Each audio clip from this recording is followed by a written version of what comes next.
Lalagay ka sa ano, sa ah, kapahamakan. Hindi ka nagsisisi. Di ba? Halimbawa, kung gusto mo talagang maligtas, kung gusto mo maligtas, kailangan mong pagsisihan at alikyan ng iyong kasalanan. Kasi pag nagsisi ka sa kasalanan mo, ibig sabihin yan, mayroon kang tsansang makalapit sa Diyos.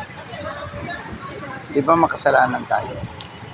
Ang unang hiningi sa atin dito ng Panginoon, yung ang tao ay makapagsisi sa kanyang kasalanan.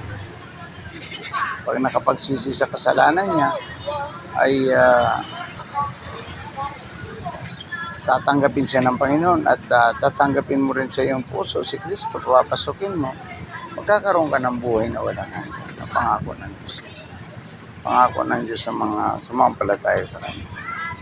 At yan siguro may puso na naman. Pray na siya. Hindi. Hindi tayo, ano dyan. Yung, Mahirap ng buhay pag gano'n. mahirap talaga ang buhay. Kaya kailangan nating sumampalataya kasi kahit paano makarating ka sa langit. Kung dito mahirap ka na, pagdating mo sa langit, impyerno ka pa. Pagdating mo sa kabilang buhay, impyerno ka, ay walang